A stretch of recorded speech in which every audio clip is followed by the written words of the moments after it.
ইলিশের রাজধানী মহিপুরের জেলেদের এখন কষ্টে জীবন কাটাতে হচ্ছে।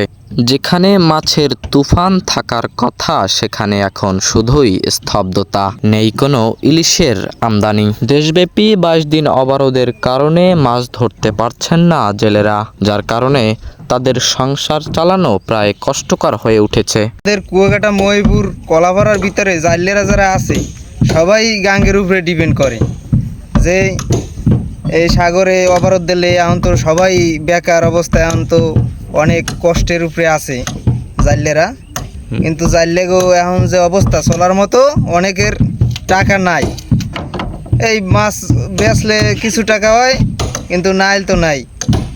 অবরোধের মধ্যে সবাই এখন বেকার, কিন্তু টাকা পয়সা নাই। এখন এই জাইলেরা যে মারামত সারামত দেবে, এইরকম হ্যাঁ গতি খারাপ। অবরোধের জন্য সরকার থেকে কিছু আর্থিক সহযোগিতা করলেও তাতে কোনোভাবেই সংসার চালানো সম্ভব নয় জেলেদের।